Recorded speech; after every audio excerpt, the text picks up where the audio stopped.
Welcome to the podcast, Restore Yourself, Restore Your Marriage, where it's all about discovering the thoughts that get you in the mood, the thoughts that get you out of the mood, and how creating a deeper connection with yourself creates a deeper connection with your spouse. I'm your coach, Shelly Anderson, coaching you through life, love, and intimacy. This is episode number 135, How to Distinguish Lust from Love. Hello, everyone, and thanks for joining me for today's episode, where we are going to take a closer look at the concept of lust, because this word comes up a lot in casual conversations that I have with people. I always find it very fascinating to listen to the way they use it in their sentences and if what they are saying is actually true. Sadly, it seems like this word gets thrown around a lot when we are the ones that are actually struggling with our own desire to be intimate.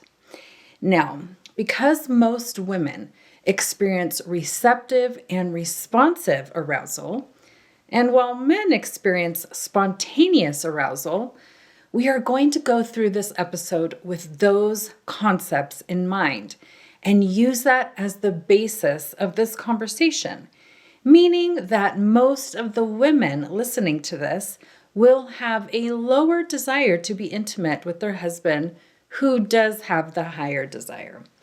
Therefore, the wife is usually the one that will be using the word lust in reference to the way she thinks her husband approaches intimacy. But just know this may be reversed and can still apply in that way. So let's get into it. Let's start off by taking a closer look at the definitions of this heavy word and see how it's showing up in our lives. The word lust in its noun form can be defined as an intense or unbridled desire, lasciviousness, sexual desire that is especially strong and uncontrolled, a craving, a strong enthusiasm or eagerness, pleasure and delight, wanton, personal inclinations or wishes. So now we have a pretty good baseline of the word lust. But did you notice there were some pretty interesting aspects to those definitions that really deserve some more of our attention? We learn that there is an element of intensity that comes with lust, an intense sexual desire, but even more importantly is that it is considered unbridled. Now, most of us know what a bridle is, but just in case anyone doesn't, a bridle is a device that is used for controlling a horse, made up of a set of straps enclosing the horse's head, a bit, and a pair of reins. It's put around the horse's head so that the horse can be restrained and not allowed to run off wherever it wants, whenever it wants. The results that come from using a bridle can actually lead to some amazing things, like being able to guide the horse while you are on it and get from one place to another. This makes travel to a specific destination possible. It's actually quite amazing. Using a bridle also allows us to actually get quite a lot accomplished. Think about how much a bridle on a horse has benefited mankind as a whole. We have been able to put the horse to good use throughout history simply by being able to direct them.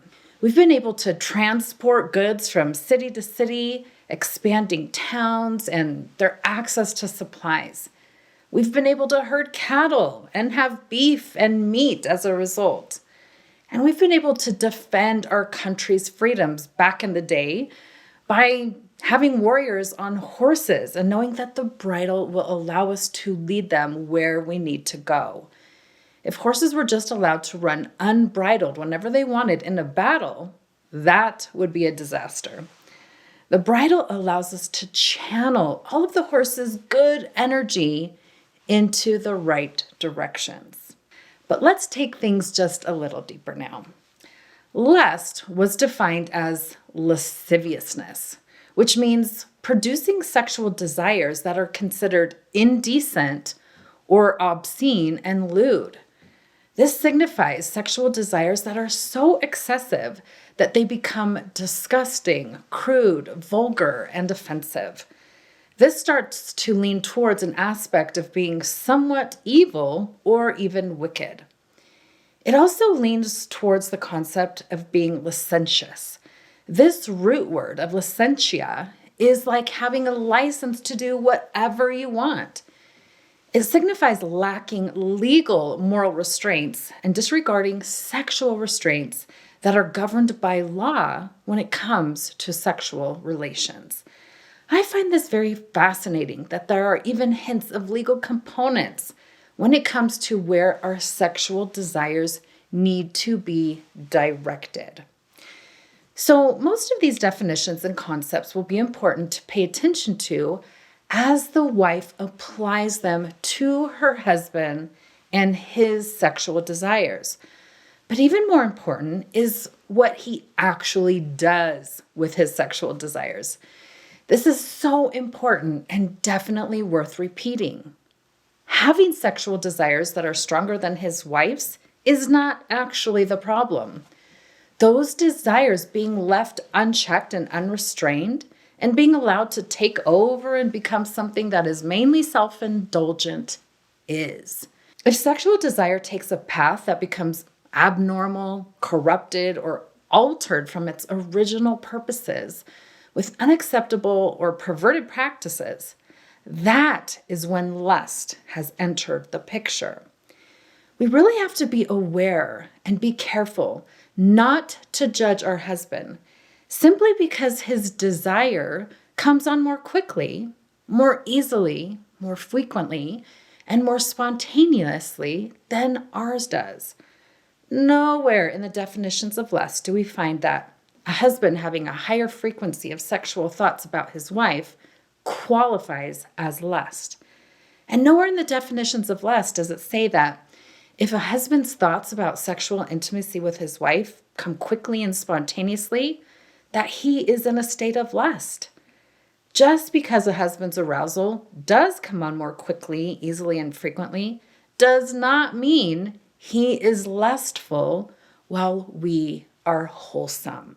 So the main issue with lust has to do with control and whether sexual desire is being controlled, as well as directed and channeled and guided or not. Lust is not about having sexual desire in and of itself. It's about managing it in a way that is beneficial for both spouses.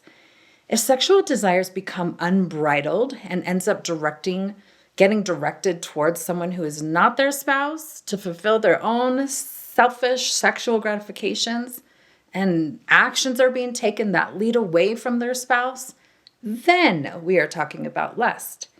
But if a husband's sexual desire really is being channeled only towards his wife, we really need to challenge the tendency to label him as lustful when he is simply responding in a way that is natural and normal for men to respond sexually to their wife. Now, I want to take a minute here to really detail how the brain works when it comes to our thoughts, even sexual thoughts. Our brain mainly functions on autopilot, meaning that the thought we are currently thinking and know we are thinking was simply delivered to us by our brain without our active participation or choice. About 95% of our thoughts are delivered to us in this way, without us choosing the thought we are actually thinking. Thoughts show up, and then we realize we are thinking that thought, even if we never said, hey, this is the thought I want to be thinking. In fact, what usually happens is that we become aware of the thought our brain delivered to us, and then we think it must be true, simply because we were thinking it. Now, this is a huge trap we humans get into, especially when it comes to some of the sexual concepts. Our husband might come in close to us with a big smile on his face and grab our butt, being playful and wanting to have fun and even laughing a little bit. But sometimes our brain can really do a number on us and deliver us a thought of him being so selfish and that he is just only thinking about himself and not considering us, and is simply in lust with us and not really in love with us. That's when our mind can quickly spiral down the rabbit hole as it looks for past evidence of him just thinking in terms of less instead of actually challenging our own thoughts and challenging the sentence in our mind that our brain delivers to us on autopilot and unintentionally. But all of this allows us an opportunity to think about our thinking, to develop a higher skill set, and to examine the thoughts we have about our thoughts, and then to challenge them all. Now, the final concept of lust comes with the word wanton. Now, wanton is an older word, and while we don't hear it very often in conversations these days, we can easily find it in the scriptures and seems to be more geared towards women and perhaps a female form of how lust can take place. So wanton means being sexually unrestrained or having many casual sexual relations. But it also has to do with doing things deliberately and unprovoked by another, and can even become cruel and sometimes violent. An example of this could be a woman who is simply a big tease. She really starts to flirt with someone else who is not her husband just to cause some sexual excitement within herself. She might be fun and playful with another man just to see if she's still got it and just to see if she can get someone else. She may enjoy the flirting and teasing so much that she may even add some elements of mischievousness or mystery to it without any intention of actually following through. The thrill of the chase is just so exciting to her, but quickly turns to being cruel when she hits them with the rejection of not taking things further. There are often undertones of being overly pampered, spoiled, self-serving, and even self-indulgent. Interestingly, another side of this could be a woman who will flirt, tease, and then actually go through with performing sexual favors for one or multiple men simply to get something that she wants. Maybe it's drugs, designer purses, expensive clothes, or a new car. And it won't even matter the cost or who else pays the price for her actions. Her sugar daddy will never really get her love or commitment of living their life together. And her husband will never really get her full commitment either, nor will he get her sexual desire or attention, only the leftovers. This is a different form of lust that we might not think of right away, but is also just as vicious and savage. So, as we define and discuss what lust really is, we are discovering that sexual desire in and of itself is not lust and is not what is evil, but the lack of controlling it is.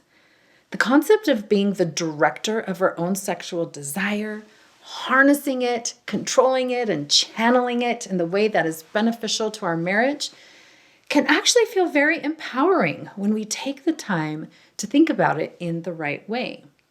So, what do we do about all of this lust talk? First, we need to be real and honest and not call our husband lustful if he really is not being and acting lustful. But even more important than not saying it, we need to stop thinking it. We need to exchange the sentence in our head that keeps telling us that he is, and exchange it for a sentence that is more beneficial to our marriage. It's not fair or right that we allow ourselves to continue thinking things about our husband that just aren't true. It damages our view of him, as well as the feelings we have towards him. It also damages the way he views himself and how he views our opinion of him when we say he is lustful when he really isn't. And it also damages the marriage as a whole. We need to think about our thinking and challenge those unintentional thoughts that our brain is trying to deliver us that our husband is just lustful. We can have compassion on ourselves and for what our brain is trying to do, and then kindly redirect our brain to a better thought.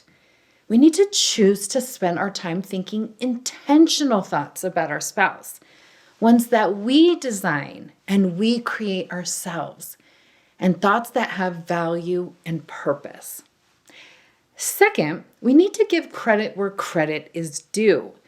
If our husband is not skipping out on work twice a day to come home and have sex with us, if he is not spending the money in our savings account on hookers, if he is not buying lavish gifts for other women, if he is directing and guiding his sexual energy towards us, let's give him some credit, some big credit. Because while he cannot control the number of sexual thoughts that show up in his mind automatically and unintentionally, he is totally choosing what to do with those thoughts once they do show up. And he is choosing to channel them towards us, his wife.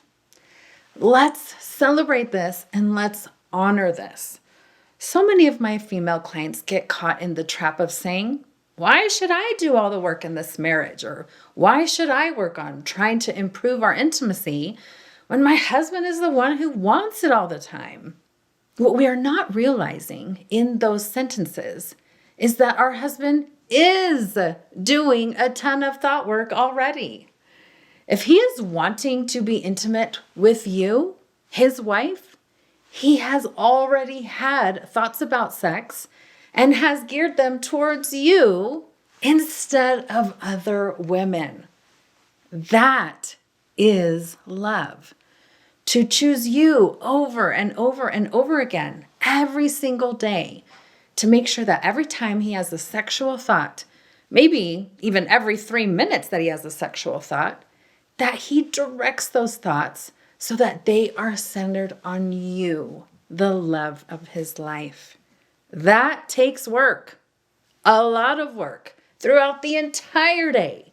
So let's really give them some credit and stop undermining the work they are actually doing to keep themselves from actually going down lustful roads with other women. Third, let's appreciate the different types of love that humans experience and stop pretending that they need to be exactly the same. They do not. Love for a child is not the same as the love of a husband and wife. There is a difference, and there's meant to be a difference. Love of a pet is also not the same. Love for a best friend or a wonderful neighbor is also not meant to be the same as what is shared between a husband and a wife.